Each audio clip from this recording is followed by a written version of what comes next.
when you go up against Writer Guilds of America, you know those signs are going to be fine. Yeah. Let's replace studio execs with AI, which is a pretty good one. This one's pretty funny. Sure, I support AI. A as in all our terms being met, and I as in a fair, timely manner, which is pretty funny. And then the absolute best one was you guys came up with Quibi. That was it.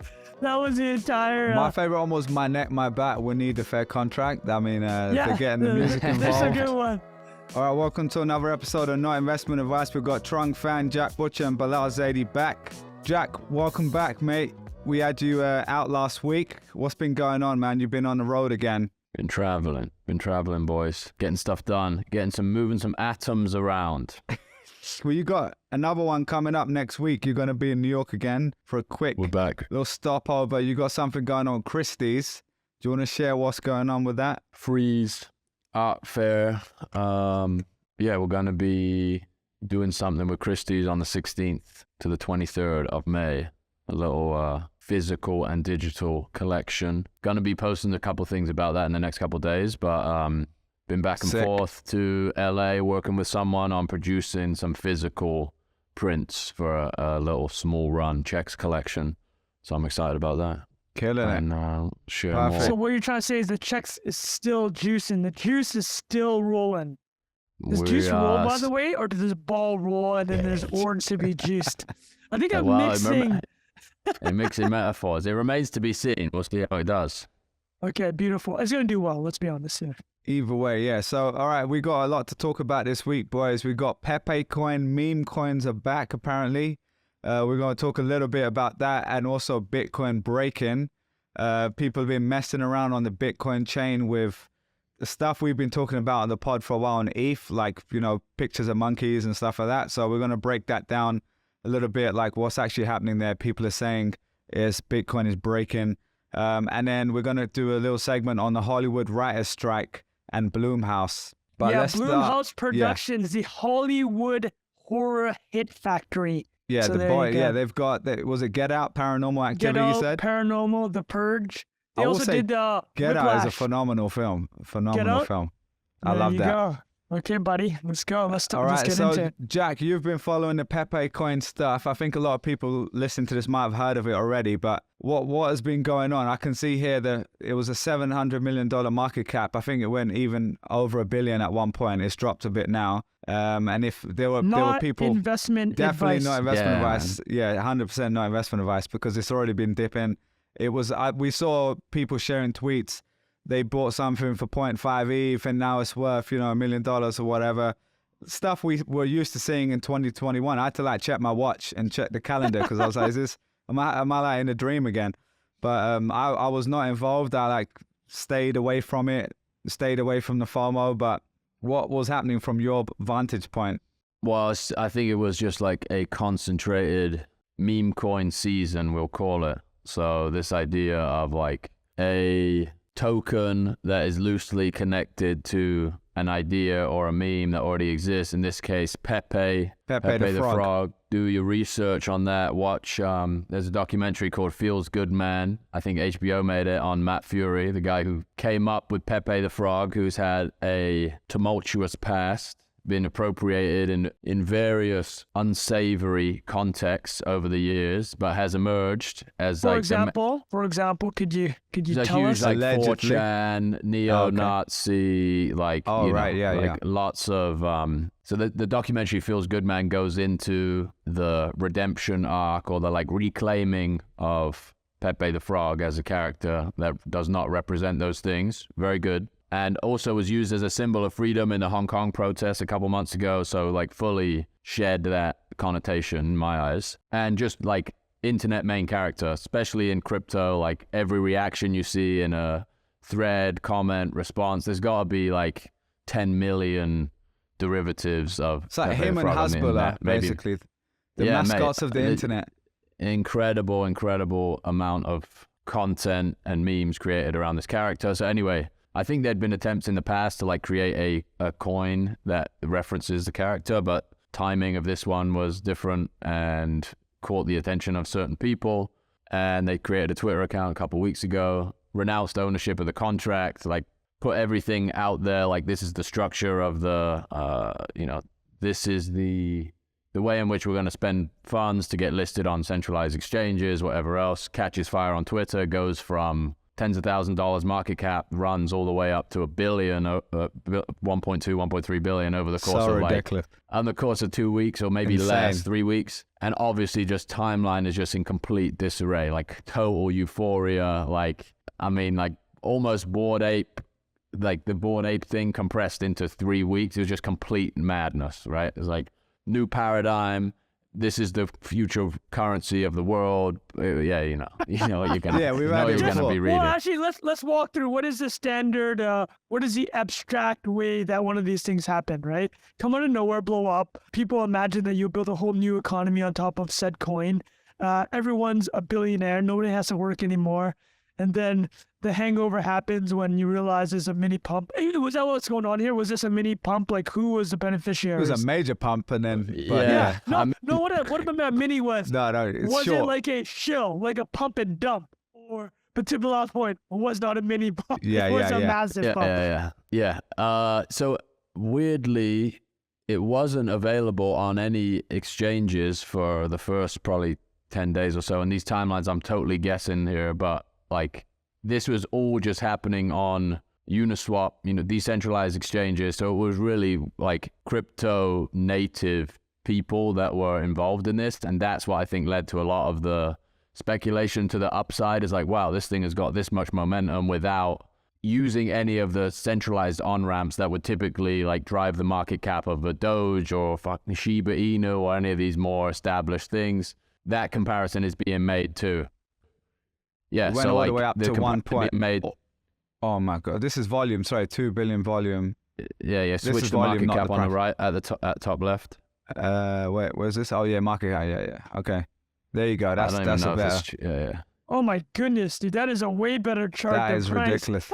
Yeah, Yeah. exactly. Yeah. So wait, it's still 750. Yeah. People, Oh man, it's still this is incredible. not It's- investment advice. Like this, for the love of God, It's definitely this not. is Yeah. not It's investment definitely advice. not.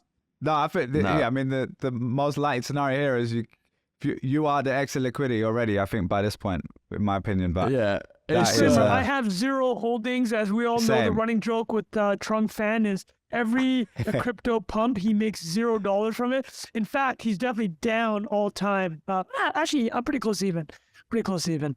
Well, these things are like extreme trade-offs in terms of time and attention at this stage of their existence too, where anybody like trading this in the short term is like, you're not sleeping, right? The movements on this thing are so obscene because it's so immature of a market, and it's reacting to like tweets in real, like it's crazy, man. Like a rumor on Twitter moves the market cap of this thing $200 million in like an hour. So it's just insane. it's mad. It is. That's been the fastest one, no? Have you seen I think anything it that has fast? to be like fastest thing to $1 billion market cap. It just has to be. I don't know if I'm off on that, but All yeah. vibes, And no that- facts. We've got to bring it back. 2021 yeah, vibes yeah. here. And yeah, that nothing. is a good example of that. It's like it is mimetic, like tapping into the equity of this thing that already exists. It's a mad story. I don't know where it goes from here, but Yeah. a good segue onto what's happening in the crypto economy in general. Yeah, there we go. So what's going on in Bitcoin? I mean, I've got a couple notes here that we were speaking something about ordinals I needed to bring up with you. So We're way late on this, boys. We should have covered this months ago. Yeah, alright. But basically, this Go on. idea of NFTs on Bitcoin, and anybody technical will probably disagree with that as a TLDR description, but for 99% of people, that will suffice to describe what's happening. It's the ability to store files on Bitcoin, and they're inscribed. The language that is used on Bitcoin is they're inscribed Inscription, into an yeah.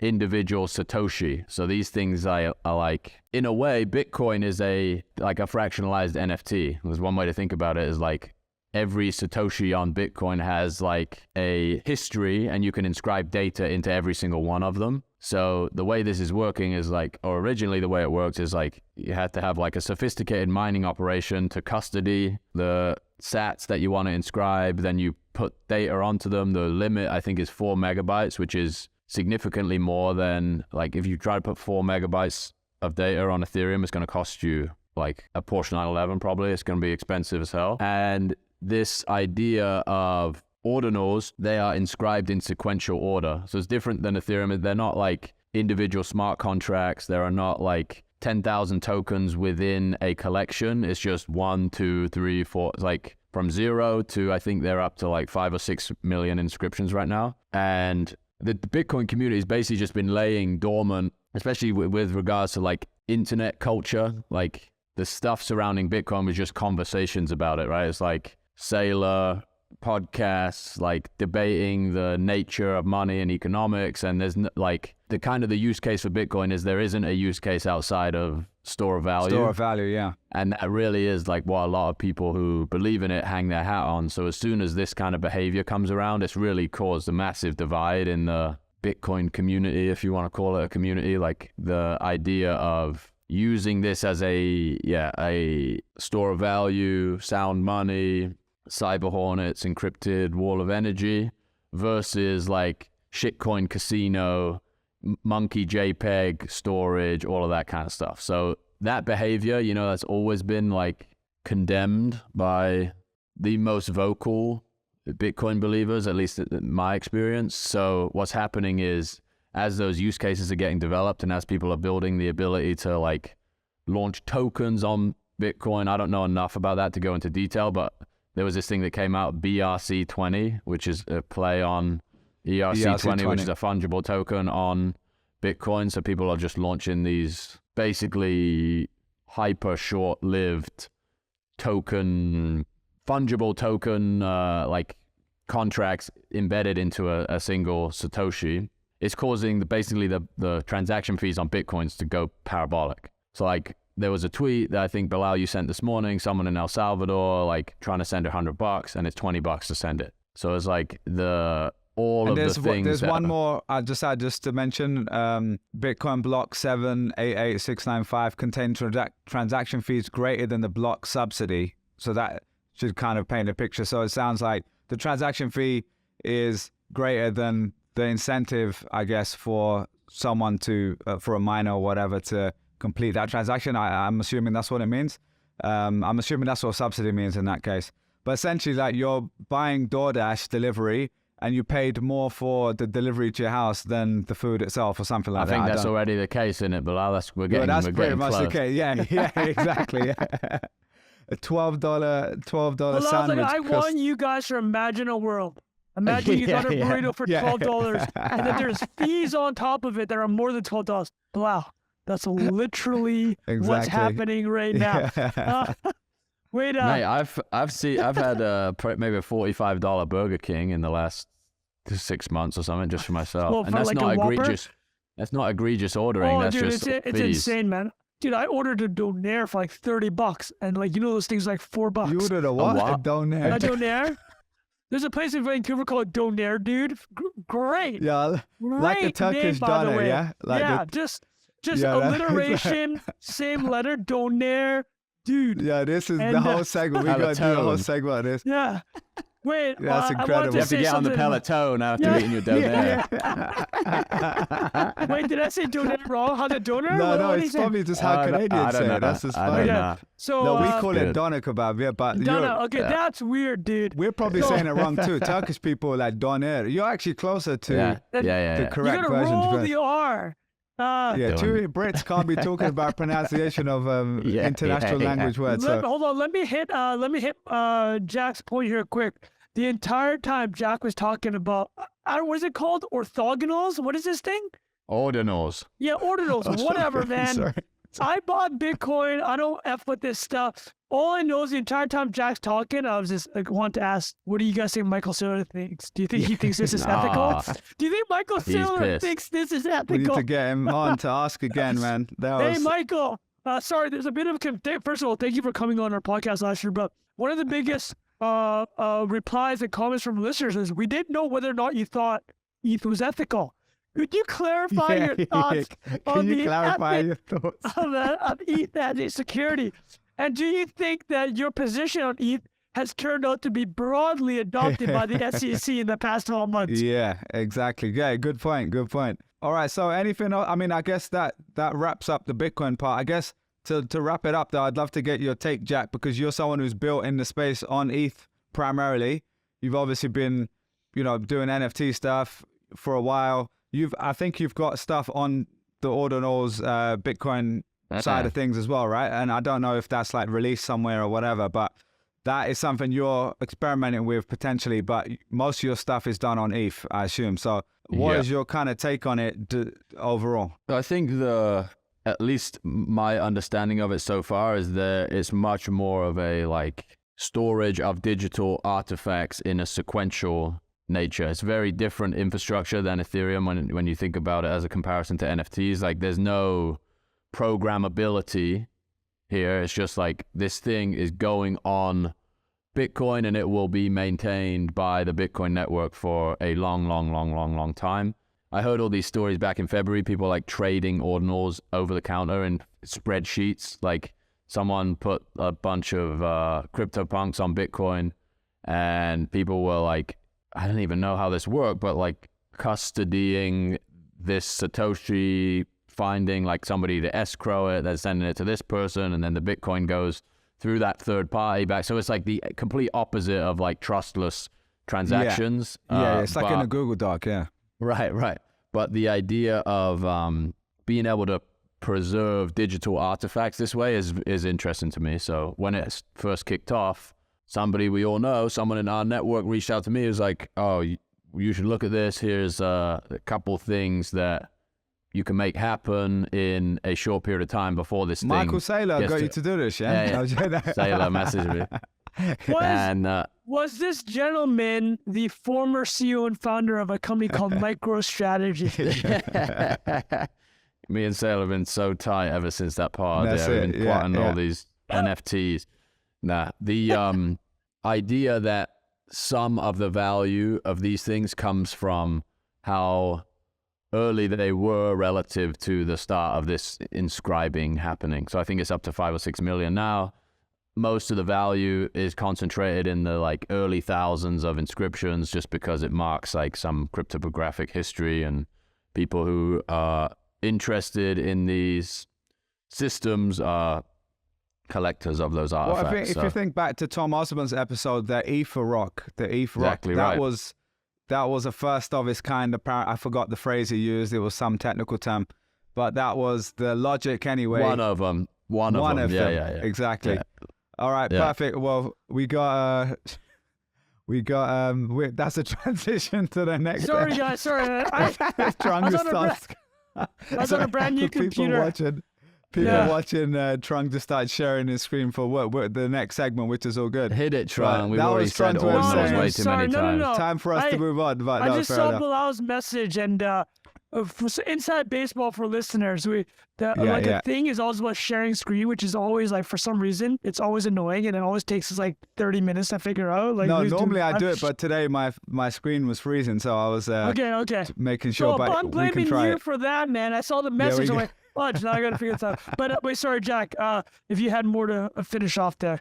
No, man, we'll come back to it when there's more to say. But right now, it's like this is a big. I guess the final point is, I think the Bitcoin core developers now are like divided over this, where some people are trying to make changes to the infrastructure of Bitcoin to stop this from happening going forward, because it's fucking with the original or like the consensus use case of Bitcoin as a blockchain. So yeah, keep tuning in to Not Investment Advice for some for staggered analysis. For some very staggered analysis. Technically inaccurate reporting on this phenomenon. Well, the thing is, Jack, you did say that. I mean, because originally the idea, we already switched the narrative from a currency to digital gold, which has been the more modern or more recent thing. And now, there's, like you said, there's a split in the community. So anyway, let's see how that goes. No, hold on. Go on. I got to say one more thing about this. This show is so evergreen. Our content is so evergreen. We're 10 years late to the content, but it's still good. Because we talk about we wanted to know the pulse. That's it. We wanted to make sure it was correct and then made sure it wasn't correct when we actually spoke about it. All right, boys, I feel we can move on to the Hollywood writer strike. Thanks, Jack, for breaking that down. Let us know what you think of that in the comments below. Trung, you're the closest to Hollywood we get on here. Well, I'd say you and Jack are cutting it close because Jack's got his Jack's LA more vibe legit. And, going. But as Trung, a you've sold a script. But I was never part of Fox. the Writers Guild of America. I didn't even get to that level. That's true. There That's true. 11,500 members of the Writers Guild of America. And just a little bit of background for the listeners and viewers. These writers produce all the content you see on networks and streaming. They write everything. They produce 4,000 episodes. Oh, they write 4,000 episodes a year. So just to give you an idea of what's going on here and how this economy works. So are they all mostly based in Hollywood, or is it across the country or across the globe? It's Writers Guild of America. Most of them are based in California because it makes sense. There are people elsewhere. They're going up against what's known as the Alliance of Motion Picture and Television Producers. So that's the streamers and the studios. And they went on strike. People making shows versus people writing shows. Yeah, the people that put into production and then distribute it, the major studios, Warner, Fox, and then the streamers, Amazon, Netflix, HBO Max, etc. Got it. So Bilal, you mentioned, I wanted to ask you mentioned before you've been listening to some stuff. Like, what is your understanding of the situation? It was just it wasn't a writer's podcast. It was just a pop culture podcast, Brilliant Idiots, with Charlemagne the God and Andrew Schultz. And they had their friend on who used to be at TMZ, and now he writes for Hollywood shows and stuff, I think. But essentially, they were talking a lot about the gripes they all have around, what's going on. They want to be paid more. They wanted more. There was something about how the residuals work, I think, was another talking point. So when it goes on to Netflix and stuff like that, how they get paid from that, or if they get paid at all from that. So I think it was around generally pay, but also changes, like catching up with the modern world, essentially. Like when they first were writing a long time ago, they didn't have Netflix, obviously, right? So it's just like a lot of delayed stuff there. And then the third part, which I found most interesting, was the AI discussion, because now there was a discussion around the producers and the people who are responsible for getting these shows out there to say, well, what if we do want to use AI in the future to write scripts, or at least assist in writing scripts? And a lot of the writers are saying, well, that's going to replace our jobs. And it kind of just reminded me of like Uber when it came to, let's say, the UK, because I remember reading news about this, the black cabs in the UK, where a lot of people don't know, but the black cab, to be a black cabbie in the UK, you need to do something called the knowledge. It's like a test. Do you know about it, Trung? It feels like a fun fact, fan. You got to memorize like all of London, right? It's like the craziest thing ever. It's crazy. So you need to know. You need to be sat nav in your brain, basically. You'd be like, I'm going to Essex Street in East London. Which one? There's 3, and I'm going to take you the best route. And so that was obviously an incredible skill that was valued for a long time. But then when Uber came around, people said, why am I going to pay a premium for that? I'm just going to use this instead. And there was a big debate around that. So obviously we've seen this in many different instances. We've seen it with music. We've seen it with Hollywood before and streaming. But that kind of reminded me of that, because generally speaking, philosophically, I'm normally on the side of the creative person, right? Like I want the writer to have a job. I want humans to be able to create freely, but I'm also on the side of technology helping you and maybe not completely replacing you, but using barely.ai to be if to you're be part able of to... the Writers Guild, I don't fully support what Bilal. No, it's like I obviously have very you nailed it, right? There's this intersection, but dude, you touched on all the high level points, and what I would want to go 50,000 foot on for the listeners that aren't very close to this and haven't listened to the Brilliant Idiots podcast like Bilal did was, I think you have to think about this like any business, right? What are the inputs to that business? The writing is is one of the inputs. And now if you're a person contributing to a business, obviously in any negotiation, you want to know, what do you want to know? You want to know how big the pie is, and you want to know how much of that pie can you reasonably get, right? And you nailed a very, very salient point, and what is actually at the crux of this is there wasn't streaming always, right? There wasn't DVDs always. There wasn't home video always. So back at the beginning of Hollywood, the theatrical tickets was where the bread and butter was, right? It's like, how much movie did this film make in theaters? But as you start layering on technology and all these different ways of income, the income streams, because you have to remember, DVDs were massive. Like the DVD business was out. Guys, The how many DVDs Blockbuster did or- you own? How many Oh, DVDs yeah. did you own, bro? Yeah, I had the whole collection. Yeah. Did you guys do you guys have any favorite box sets? Because I like I'll give you an example. The Band of Brothers HBO box set is like one of the favorite I've ever had. It's like really nicely packaged. But it's like, man, what about you guys? You guys remember anything off the top of your head? I think I had that. God, Jack, you're on mute there. The Office. That's just the one. The only one yeah. I remember. University, just like on repeat. That's pre-Netflix. So box sets was the. That's it, Was right? the That's an move. extra income stream. And you would give it So- to people, right? Like they'll come to your Yeah. house and look like a book. Oh, like, dude, bro, can I borrow this? can I borrow this? the in between Yeah. us? Can I borrow Ali basic? G Can in I the borrow house. Basic Instinct? Why is it so sticky when I try to open this Yeah. box? Jesus Christ, Jesus Christ. That's the wrong collection trunk. That was the one in the bedroom. That's a different one, mate. Bro, Family that's a show riff. here. That's a riff on Chappelle's joke. He's talking Yeah, about yeah. the United States history books, and he's like, have you guys ever read the history books about the United States? When you get to the page about Jeffrey Kennedy, JFK, and RFK, it's stuck together because they're banging everyone up. Anyways, man. But yeah, so you're saying that Rafa, you shift. might have to mute that. No, we're good. The shift essentially, you're saying like we talked about this The with business music. models keep changing, right? It's like, where And it's is the pie The money of money coming from. Yeah. So now, okay, we're there. We understand. Business models change, pies change, and the bean counters at these studios, or like, let's be honest, they're trying to fuck the writers. Pies I'm just gonna be change. straight up, right? The These bean guys are counter. when there's a new revenue stream, they're like, Hey, this is a biased reporter right Yeah, here. This no, the This screenwriter. is a here. lowercase J journalist I right here. have a CFA and an MBA, okay? I'm on both sides of this. No. All right. So these bean counters, no, but I mean, you see what I'm saying, right? There's Is some it in hate the in there. We need to contract? get into this a little bit after. Bean counter. Imagine you're the studios. This new revenue streams come up. Hey, man, were DVDs in the original contract we have with the Writers Guild? Oh, it's not? Well, guess what? We're not going to give you any. It wasn't in the contract. Is that by letter of the law? Yeah, By I the got you. spirit? Not great. It's not great, right? So this is why in 2008, the same strike happened. It was 100 days. It was 100 days long. You guys might remember some of the shows that were disrupted. They had to pause The Office. Prison Break was paused. Lost was paused. Actually, I think they lost an entire season of The Office because these writers are literally just on strike. Some shows, if you don't have the scripts in time, you're done. You literally cannot tap any of these writers.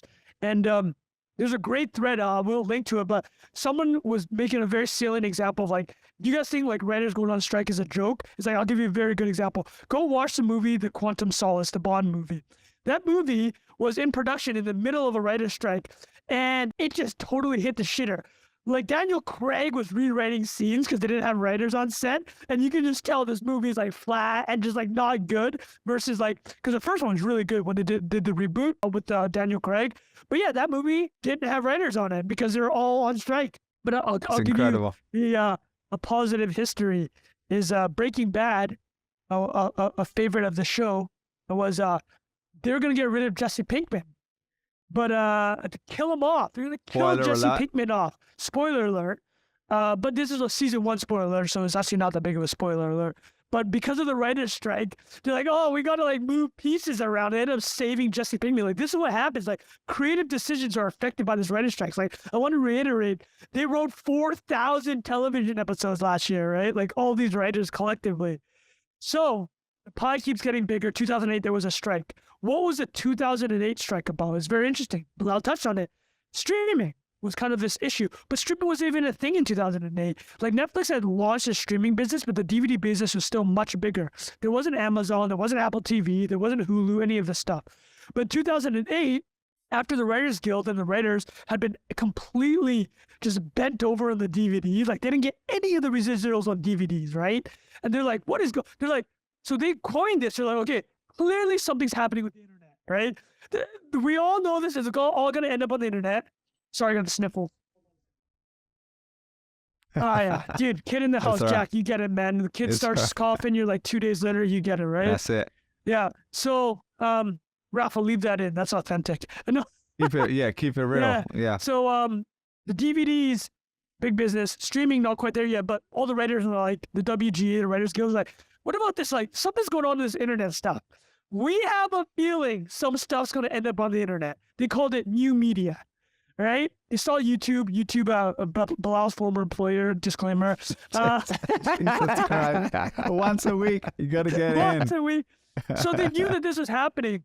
So they ended up getting a deal on in 2008, the 100-day writer's strike. This is what they ended up getting.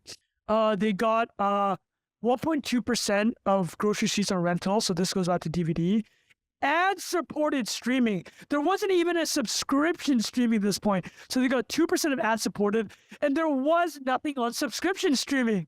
So think about that. They got ad-supported streaming residuals, but not subscription, because that wasn't even on the table in their heads, which is insane, right? Yeah. So No, that makes a lot of sense. About Bilal in it.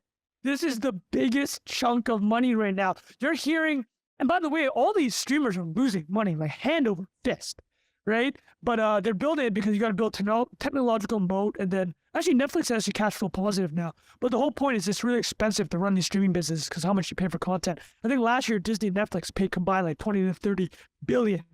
Trump fan got zero of it, and he's still struggling to break into Hollywood. Jesus Christmas, people. Can somebody cut me a goddamn check? Okay. Anyways, Try enough going of to that roll, mate. rant. Keep it going. Yeah, I'm on a roll. This rant is going.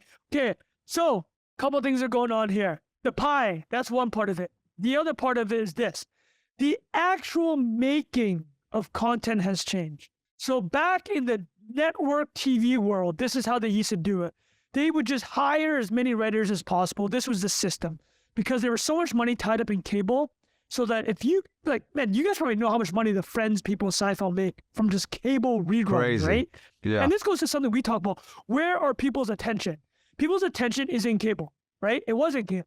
These residuals from these reruns, so for people to know, like, Seinfeld makes like 50 to 100 mil a year from his reruns.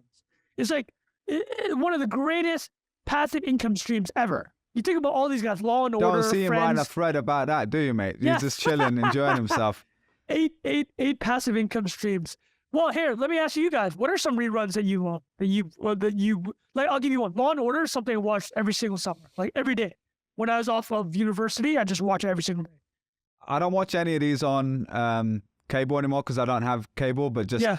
like, I'd say like Fresh Prince of Bel-Air, like if it was even on a plane, I don't know if this even counts, but yeah, even on a plane, like if I see it there, I'll watch it. I've watched each episode like 100 times, but What still. about you, Jack? Probably Shark Tank is the biggest for me Yeah. whenever I'm traveling. Oh, Oh, whatever. yeah, that's a good the one, NBC actually. is Yeah. That's a just great always one. ripping those. Yeah. So there you go, right? There's this other pie of money that network TV provided for writers and even like showrunners. Like, okay, we'll pay you to make the show, but there's all this money afterwards also, the residuals.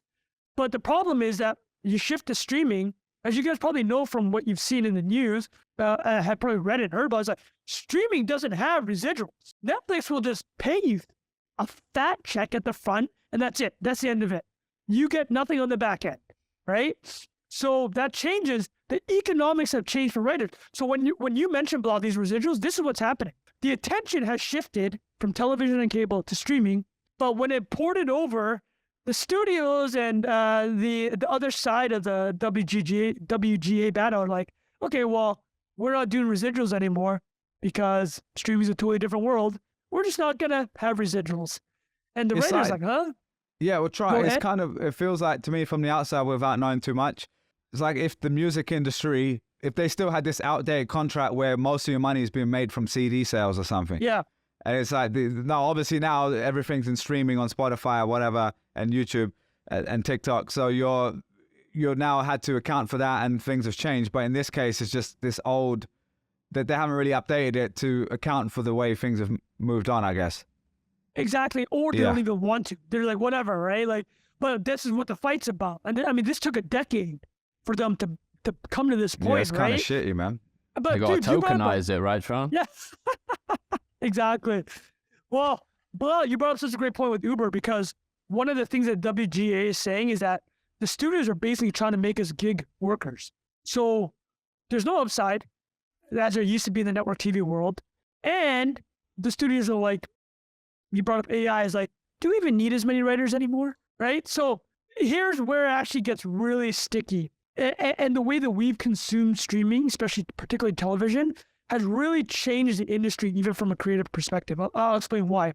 In the network TV world, where there's money everywhere across the entire life cycle of a show, instead of just one big pot up front, like, oh, you're going to make House of Cards, here's 50 million, done, don't ever talk to us again. Like, this is what's happened. So when you have smaller writers' rooms, which is what's happening, and you employ fewer writers, and you have low and the minimum. So when you're part of the guild and a studio pays you to write for the show, you have a guaranteed minimum that you have to get paid per episode or a per time span that you're on this show. But when you're reducing the writers' rooms, what happens for the future of the industry? The people that need to learn how to write aren't getting reps anymore. So people like Shonda Rhimes will get her $100-200 million contract. Okay, she's amazing. She kills it with like Bridgerton. She did Grey's Anatomy from the network days. But now, who's going to be the next Shonda Rhimes? Because she's not even that person. He's even get the opportunity to be in this situation, to operate in a writer's room, to manage other writers. Do you see what I'm saying here? Yeah. So like creatively, this is a big issue. Now, what the WGA wants is this. They want higher minimums. They want more guaranteed writers per show to keep the system alive, because their argument is very similar to how Bilal was describing the black cabbies black cab drivers in London. Was if you're trying to be a writer in LA and these minimums aren't keeping up with inflation, which they're not, and these writer rooms are smaller, you're not going to be able to live in LA, right? I'm taking this to the micro level. Like, you literally can't even learn this trade. And yeah, that the argument on the studio side is like, it's like any argument with unions, right? It's like, oh, you're just going to stick us with all this like fat and that all the extra employees we don't need, right? Because that's what unions quote unquote do in the eye when they're portrayed negatively. So I'm gonna throw that out there. Do you guys have any questions about the situation here? Jack, anything, mate? No, I think that was a very comprehensive overview, Tron. And I think I know somebody who lives nearby in Studio City, and they like drive past it every day, and they're like picketing with Chat GPT signs, like the language on the signs is talking about Chat GPT. I don't know exactly what it says. I got some picket signs for you. It's what Tron was about to share before. I was about to say this, Jack, before you finish your thought, but I want to add something, was when you're going up against an industry, typically, let's say plumbers are striking or Amazon workers are striking. When you go up against Writer Guilds of America, you know those signs are going to be fine. Yeah. You'd hope so, yeah.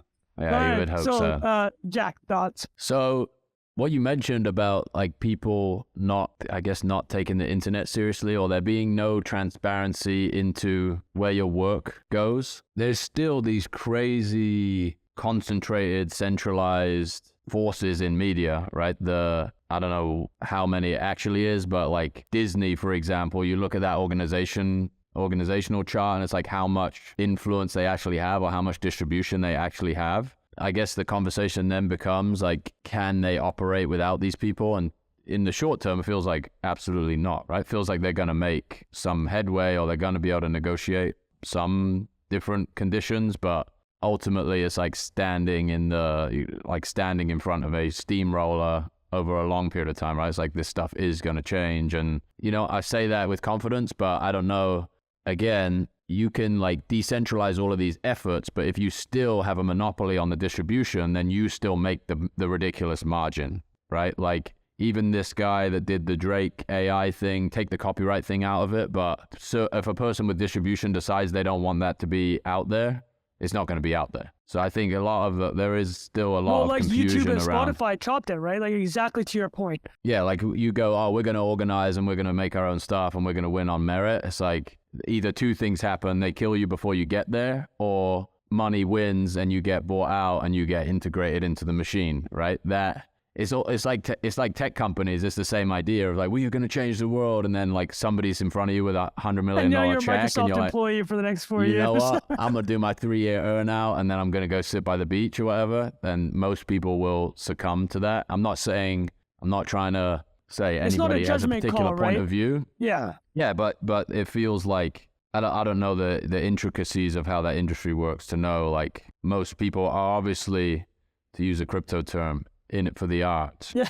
An NFT term, I should say. Well, let me give you exactly one of my favorite quotes ever is from Trey Parker and Matt Stone, the South Park guys. Somebody accused them of selling out when they cut like this $100+ million deal with Viacom and Comedy Central, and they just go, selling out was the point.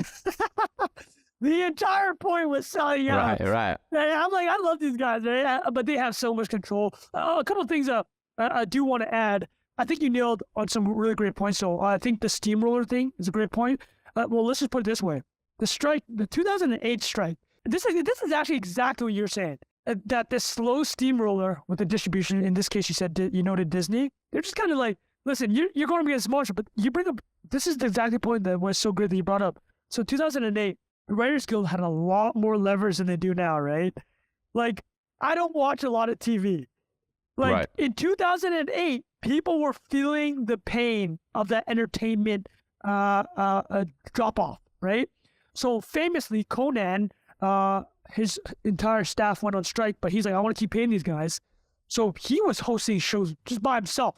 There's a very famous clip of him just like spinning his wedding ring on like the desk for 30 minutes, and that's like the entire episode.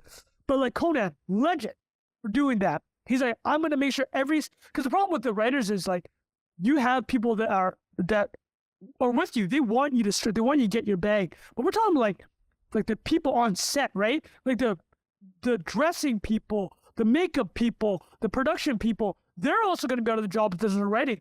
So like guys like Conan were like, yeah, screw it, I'm with you guys. Like, let's keep this thing going so everybody else can get paid, right? So which was amazing. And then now you kind of look at what content can be made. Okay, what's not scripted, right? A lot of reality. Be ready for a lot of reality TV shows, buddies. If this thing lasts, which is what happened last time. Reality shows, documentaries, and international content, right?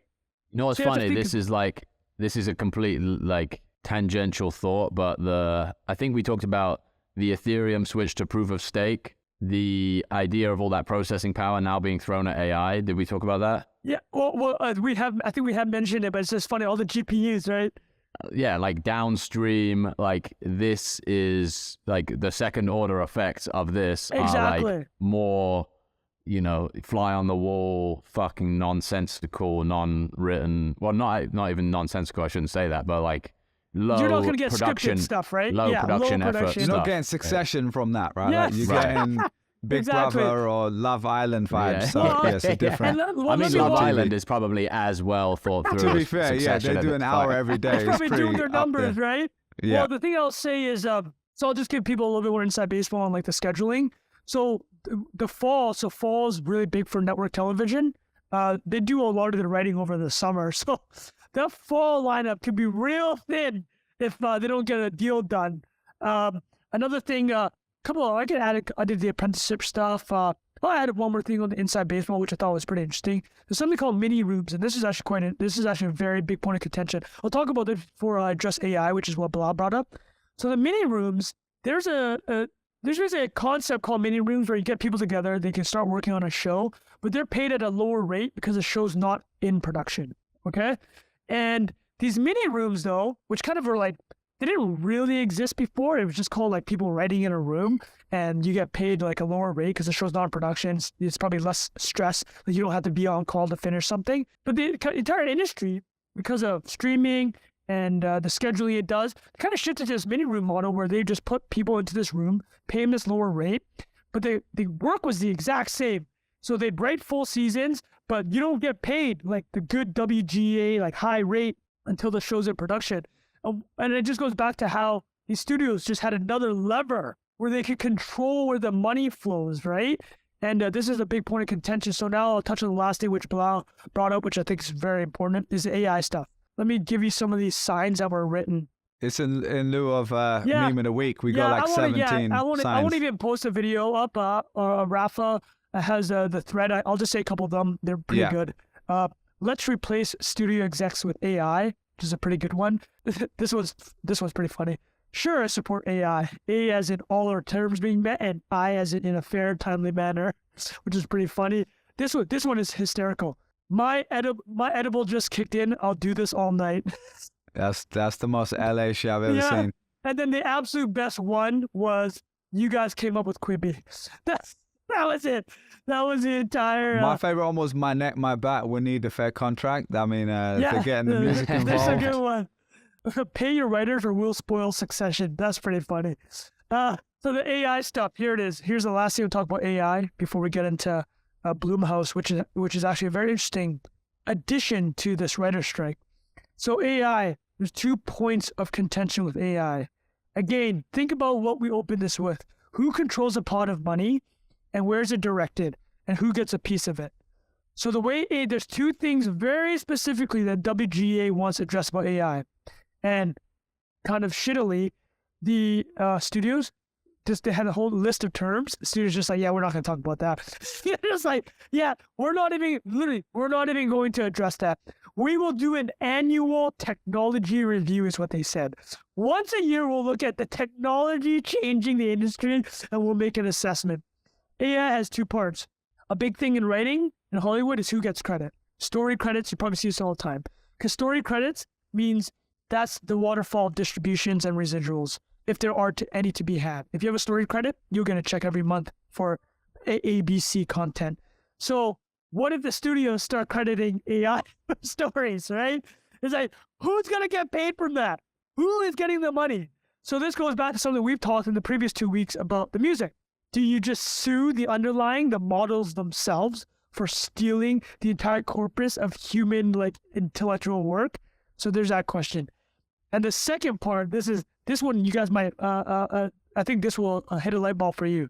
You guys know whenever you see a show, it's like based on this book, based on this person's life story, right? Guess what? Those people get residuals. If you're writing a story about a biography of somebody, the writer of that biography and the subject, if they're live or their estate, are going to get some money from that. So AI now could be a situation where AI creates a first draft, and now you're basing your story off of AI.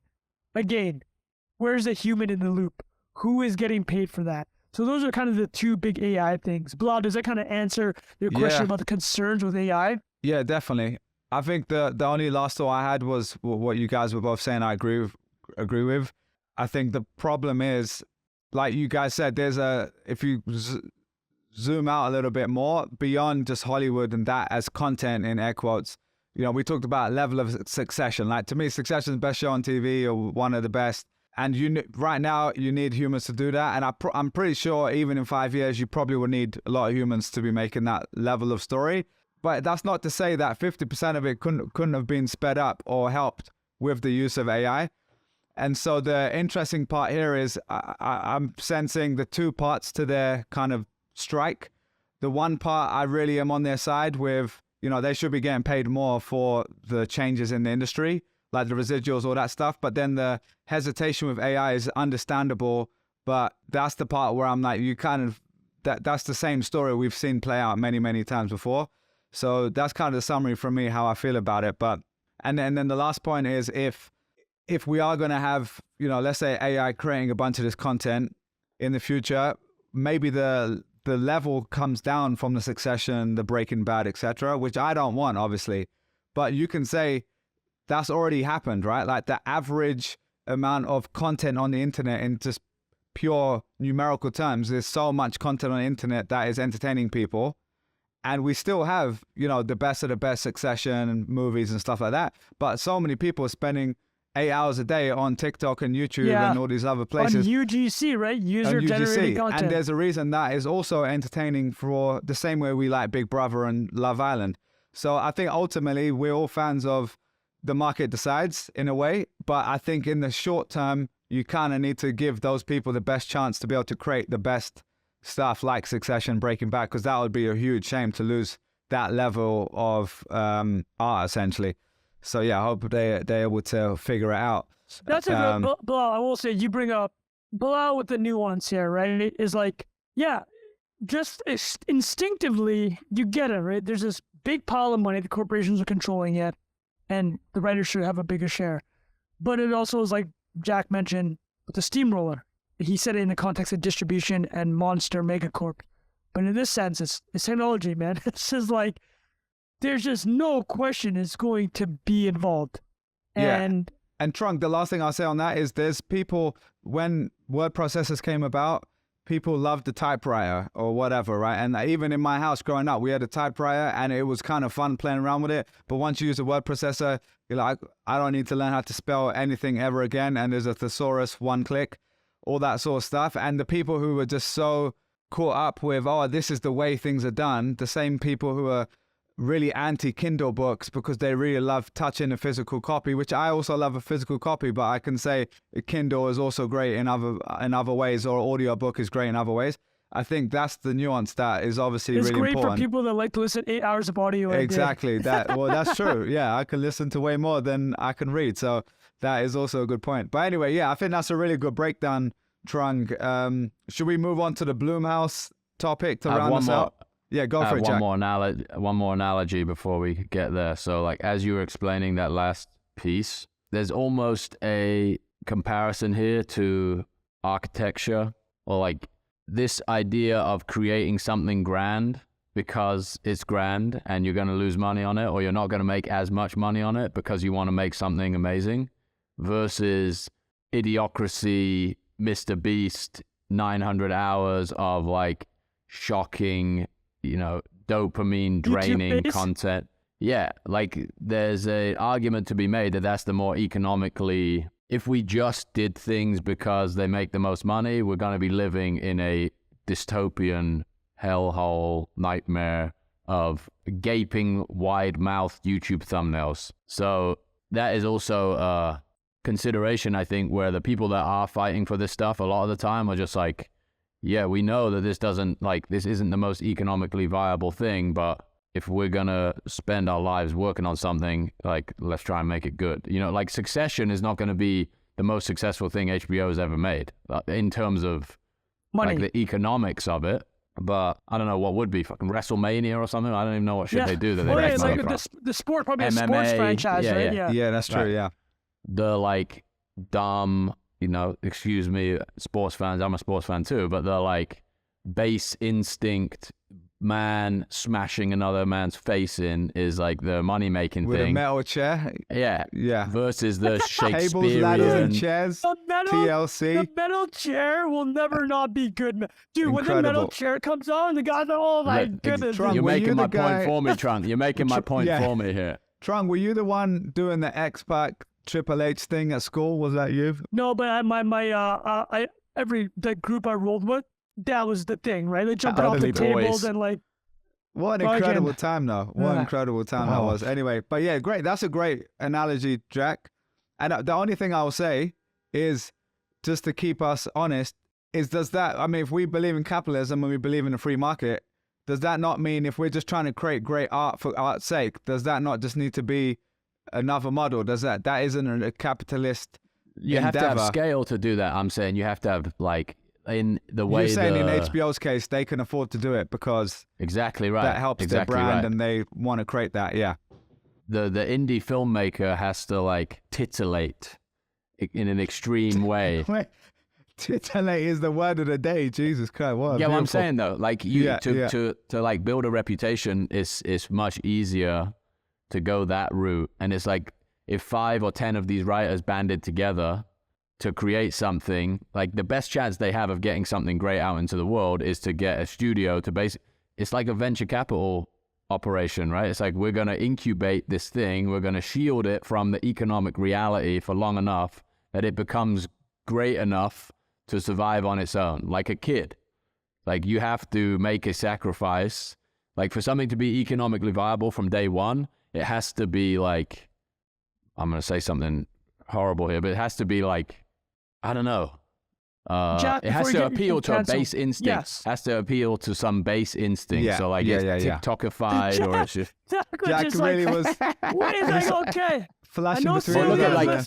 I know Celia is What is 75% of internet traffic? What is 80% of internet traffic? I don't know. Yeah. I don't know. Yeah, you have no idea. Try and look it up after the episode. Okay, well, Jack, I think, Jack, you basically walked me into the Blumhouse model. Okay, perfect. You walked it in perfectly.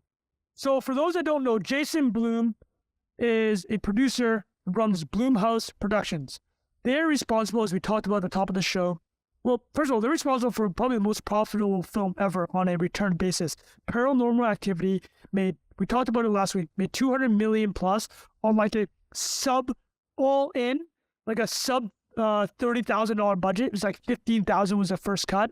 But they spent like a couple mil on marketing. But the reason why what Jack was saying was a perfect example of this was Blumhouse has created a factory for creativity, but based around A, a venture capital model, and B, extreme financial discipline. So Jack, you're talking about, okay, how do you shield people from the financial realities? And you brought up a great point. And this is exactly what Bloom does though. He shields people from financial realities by saying, we're only going to make $5 to $10 million movies. That's it.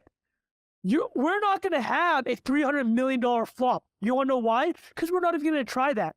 We're going to do a $5 to $10 million movie, but we're going to do lots of them, venture capital style, to get the home runs. But this is the beauty about Blumhouse and why it's so genius, though. And I don't know how scalable the business is, right? Inherently, they couldn't do a Marvel movie because of their model, right? They want a $5 to $10 million budget. So they did two things. Number one is this. They identified a hole in the market. The hole they realized was this. Studios, to make back money on these cartoons, sequels, and big budget films, they're only going to do the same movies over and over again, right? Existing IP, sequels, threequels, etc.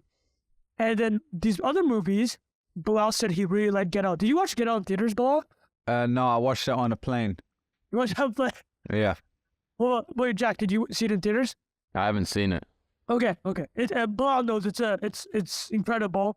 But I We're will off say horror real in quick our plug. house. We've been off it for a couple of years. Go ahead, Bilal. I will say one of the actors was also on my podcast, Erica Alexander. So Oh, amazing. she's What? Shout out, Creator She's, Lab. This episode is sponsored by Yeah, Creator Creator Lab. Lab, there you go. exactly. Was this Yeah, before? yeah. What episode number was it? Is this before or I after don't Get Out? remember. No, it was after Get Out. It was after Get Out. She was You guys also talk in about- like Cosby Show and Okay. Living Single back in the day. Classic. Well, Original there Friends. you go. So was it Erica? Erica Alexander, yeah. Erica, if you're listening, let me break down the Blumhouse model for you. Yeah. And she has a You were production very- company now, I was actually, about to say, so she's it's related. probably very familiar with it. But here it is. We talk about it all the time. We talk about it with Jack's graphics. Constraints breed creativity. Jack is allowed to do a couple lines on a black background with white lines, with white, right? Like that's Jack's aesthetic. But it's created this Jack cinematic universe of graphics. So this is where constraints breed creativity for Blumhouse. They're like, this is how much we're going to spend. Okay, how do we attract the best people if we're only going to give them this budget? They make a trade-off. They go, we'll give you final cut. You can have the final cut of your film however you want it, as long as it comes under budget. So there you go, right? That's a trade-off. So now you get super talented guys like Jordan Peele to do this trade-off, but he has to keep the movie under budget, but he gets final cut. Amazing. So now it trickles down. What does Jordan have to do? He has to make sure that his story, and this works really well for horror. So Jason Blum brings up two reasons why horror is good for a low budget. The first reason is this. If you don't have to pay a superstar to make a horror movie work. In fact, superstars are a negative. If you have Tom Cruise in a horror movie, the entire time you're watching the movie, you're like, oh my God, that's Tom Cruise. You're not thinking about the tension, the thriller stuff. You're just like, that's Tom Cruise, right? Like, it's very difficult to have a really classic horror movie with a superstar. I mean, you can create a superstar from a horror movie, but just to put one in, that's why they rarely ever happen. The second reason horror movies don't need big budgets comparatively is you don't want something sci-fi. You want a camera in a bedroom that every single parent in the world can relate to, and it's like, that's fucking scary, right? It's like the found footage stuff. Jack knew the guys that did Blair Witch. Like the found footage stuff, low budget, but it's scary as hell because it feels real. So horror works really well with low budget. So Blumhouse targets horror, targets low budget, gives final cut, so he gets really talented people, and then stuff starts happening on set. You have to make these creative decisions like, you can't give too many talking parts, because if you give talking parts back to WGA chat, you got to pay minimums. So you minimize how many people even talk, right? So you got to write around that. So the budget creates these constraints, but it attracts really talented people. And it also lets you take shots with stories that otherwise wouldn't be made. Get Out would never have been made in a traditional studio system. But because of the arrangement that the budget constraint created, it attracted Jordan Peele, he's able to do this film. And like they've done The Purge, Paranormal Activity, Halloween, looks like. the reboot. And the other one I'll mention, they've gone outside of horror. They did Whiplash, which is an incredible film. Whiplash, the drummer. So Trung, can I ask That was on the very back highly. end? Sorry, go on. I just said that film did incredibly well, if I remember. Yeah. Trung, do you know how I don't know if I just missed this, what you were just saying there, but the back end for Jordan Peele or whoever's partnering with them on this, yeah, they pay a ton lot of more. points. Do you know the difference? But is that like reported? Oh, it's massive. It's because the upfront's so low, right? It's like, and he says something which I think we can all relate to. We all love creativity. He goes, when you bring in money, and this is applicable to all our venture capital founder people, when you bring in money, that's extra voices, extra cooks in the kitchen, you lose control. And when you lose control, especially in creative industries, that's when the product is all these compromises and trade-offs. Because if you're working with a studio and the studio head gives you notes and he's giving you $200 million and notes, you're going to listen to those notes. However, if you're fully aligned with your financiers and your creatives, where you're like, hey, listen, if this movie does well, everybody gets paid. If not, whatever. But you get final cut, but these are the terms with which it's made. You have way more chance to follow through in your creative vision. You see what I'm saying? Yeah. Like, this is why the model's genius. It's fully aligned. Because as soon as you start bringing out the big money, like WeWork's a great story, right? WeWork would have been just totally fine. Just as a real estate operation in New York. Masayoshi-san comes in, here's $10 billion. Okay, and you get that changes. community adjusted EBITDA. Yeah, that's what happens. Exactly, right? You start buying like indoor pools to justify this insanity. So like, I think there's a spoiler. I'm writing about this for my upcoming email, but there's the idea that I think Blumhouse is such a great example of like, people always talk about, constraints breed creativity. But like on a business model level, it literally did that. And I think it's an incredible company. But yeah, that's all I have to say. Super cool. I just wanted to open up a question to you both. What other industries or areas do you think you could apply this to? Because you mentioned venture capital already in kind of tech businesses where you're trying to give people that ownership where they wouldn't otherwise have it. But it's not exactly the same thing. I'm just curious, do you think there are other creative fields that this could work really well for? Because I think the key differentiator here was, you said it's low budget, because I'm looking here, most of them look like under 10 million in budget, 5 to 10 million. And but there's something that if it blows up, it's just a crazy, knock out the park upside win. Well, I'll give you something like I'll answer the question about another example, but before that, I'll add one more like layer to this, which makes it super interesting. So Jason Blum guarantees the director a final cut, but he doesn't tell them whether or not they'll get theatrical distribution. And it's actually the same thing. Because as soon as he tells somebody, you'll get theatrical distribution, it actually might change how you make the movie. He's truly trying to give this individual full control of the pressure. It's like, if you're going to go to theater, you might be like, I need a couple more special effects. Okay, well, that's going to take money out of the budget.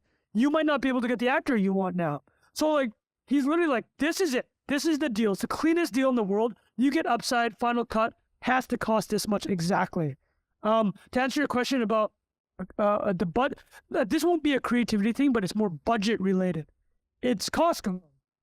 Jack's favorite company in the world. Everything comes back to Costco. Everything comes back to Costco. But here, I'll give you an example. Costco, right? So their whole reason to exist is to make money off the memberships, as Jack knows. Jack, you get the cash back. You have the cash back card, the gold, your 120 a year. I'm on the executive membership. You've got the platinum one, mate. Yeah, what are you you're on the talking about? Yeah. I'm still on the Black entry card, level because I did the numbers. I wouldn't be able to do enough, and they always hit you up right at the counter like, man, just upgrade.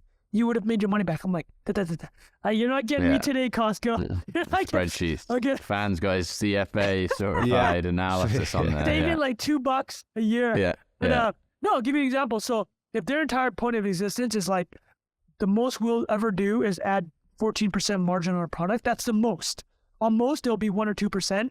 That means that dictates everything else about the place. It's not fancy now. It's the least fancy place in the world. They get them in the palace, they fucking throw them up on the walls, right? That's it. There's no fancy displays because they can't afford that. They don't want to afford that. And then this is the exact one that everybody here can relate to. When you leave Costco, Jack, what do you leave with? What do you put your groceries in? Do you put them into bags? Or they're Costco plastic bags? No, you do not. What do you put them in? You use the boxes in which the goods arrived at the store. Like a The steak in a produce. box. That's the best. Yes. Why is that? It's because somebody at Costco ran the numbers, and they're like, it would cost us $50 million a year to have plastic bags. And they're And like, to recycle the boxes, and and it's to genius. recycle, yeah. Yeah. They're just like, Get rid of the use stuff. the boxes. Done. It's great. And the boxes give off this idea of frugality. So it doubles down on the entire image of Costco. It's just the greatest move. I think that box is the greatest, like, single business decision. It just encapsulates everything. But anyways, man, Yeah. that's All right, that's my a good example. I'm just trying to think out loud here because I don't think one's coming to mind for me, but I'm just curious if anything does go for you because I feel like there are other areas this could apply to that might not be people aren't applying it to because anything in the creative field. But I think the unique thing with movies is you spend like a few mil up front, but then the upside is you can keep going forever, you know? So I don't know if there's anything with TV. Does anyone do this for TV or like documentaries? Well, I mean, similar is like, yeah, I mean, I think you nailed this, like when you asked initially, similar with probably a lot of music, right? Like independent studios or people that don't have the money to pay up front, they'll just, cut the equity, right? We'll give you upside. Align everyone. Yeah. Anyways. That's great. I got a left field one, boys. It's not really related to the economics of the situation, but I'm going to plug my sister-in-law who did a interview with Joe Rogan. She interviewed Joe Rogan a couple weeks ago. Went to his comedy club in Austin. Oh, sick. And I saw the article this morning. I didn't read it yet. That's her article? She wrote that, yeah. But the idea, the constraint in that situation is the guests can't use their phones. And if you read the article, it basically says that leads to better comedy because people develop their jokes with less fear of being caught, you know, either not articulating it properly or, you know, getting it slightly in the off. process, yeah. Yeah. The idea that like a constraint applied to an environment creates a better outcome consistently. So that's just fresh in my mind from reading that. Yeah, but, definitely. That's great. Just rules that exist to make the work better, I think is maybe that's a better frame for what we were thinking about. It's like, what are like as Trung said, constraints breed creativity. We've talked, I mean, Jack and I spoke about it on our first ever Create Lab episode. And it was just, and I think Trung, me and you spoke about it as well. It's just a common thread boy thing to say, but you guys have actually given real examples. Now that Jack brought up that example, I got two more for you guys. I didn't know that's what you wanted, Bilal. I mean, it's evolved. My thought evolved because I was thinking out loud. Dr. Seuss, Green Eggs and Ham. That book was written with 50 words because Dr. Seuss's editor said, I bet you can't write a book with only 50 words. That's great. So Green Eggs and Ham has only 50 words used, 800 total because it's repeated, 862 I think, but only 50 words are ever used. That's class, right? That's the reminds me Bilal, of. do you remember? God, you might be saying the same thing. The England interviews. Are you going to say that? Like no, Euro go 96, where they were all betting each other that they couldn't say like song names in TV interviews and stuff. Fuck, it's just incredible to watch back. That's the best, where you just got to insert words. Well, I think I told you guys this probably on the pod before, but my first job at Google on the phones, we would tell each other words that we needed to plug on the phone call. So I'll be talking with a serious client talking about AdWords, and someone will be like, the word of the day is like Barbie doll. And I'll be like, oh, I just have to throw that in the conversation just to keep us entertained. It keeps you sharp, man. It keeps you sharp too. Like, we should do that for the podcast. We should ask people in Telegram. Challenge words. Well, you guys challenged words. Me when I went on BBC. We did, didn't we? You're like, oh, wait. Can you use the word encrypted? Well, for the listeners that don't know this word, So I wrote a thread boys, speaking of which, about how iPhone beat BlackBerry. And then went viral, BBC hits me up. So this is news radio BBC, like their top show with millions of listeners. And Jack and Bilal go, do you think you can put encrypted wall of energy into your I think you did relating to Bitcoin? Yeah, I did did. it. I went. Oh my God, so good. Yeah, I went, this is why BlackBerry lost. They thought they could build a business around enterprise, and they did a great job. You put an encrypted wall of energy around the phone. I bet they were just nodding their head like, encrypted wall of energy. Phrase. Yeah. Dude, so last thing I'll add is the other famous one, we all know this one, Ernest Hemingway, apocryphal story, but given said that he was responsible. Can you write a short story with 6 words? Right? You remember this, Jack? Remember this, Bilal? 6 Or words. wet I don't know pet. if I did. Children's shoes. Brand new, never used. Or selling was at 6 words. You remember that one? Yeah. Jesus. So yeah. like that's a full story in 6 words, right? Like what happened to this kid? Ernest Hemingway. 6 words. Anyways, yeah, I've that's read it. that boys. before. Yeah, That's everybody. great. Yeah, that's okay. Also, So, the last one. Oh, go on, Tron. I was gonna say it's for sale. Baby shoes, never worn. Whoa, that's a story, Ooh, bro. That could be a whole movie right there. That's a movie. That could be a Blumhouse movie. The other one I'd say just coming fresh out my mind right now is the rappers, where you got the alphabet rappers, where you got to Oh, go yeah. from A to Z, and it's like a freestyle, but you're going every single. Was it That's your MF Doom? constraint. It's like sounds like Well, MF yeah, Doom. I think MF Doom might do it. And then there's a few UK artists I've seen do it really, really well as well. That there's a guy called Low Key. Have you ever heard that one, Jack? He does it. Oh, yeah. Alphabet Assassin. It's called. Yeah, incredible. On YouTube. Talent. Incredible. Yeah, mad. He got like literally just goes for ages. He just keeps going, and they're like really big words. They're not just basic words. He's really doing, and his flow Operating is on a different incredible as level. well. Would you say multi-syllabic? Yeah, Jesus Yes, Christ. There we go. you would. Exactly. Yeah. All right, talking of which, Oh, I well, the thought we last could... one, boys. Go on. 21 million Bitcoin. There we The, go. the ultimate constraint. Yeah, it comes back to that. Jack has to always get in the Bitcoin show Oh, at dude, the end. great. Hey, I got me. Great I way have to to text end. Sailor after this and let him know that I got it plugged. Yeah. All right, boys. Great episode. Thanks again for everyone being here. We appreciate you guys.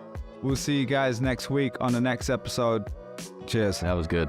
Cheers, boys. That was great, boys. That was fantastic.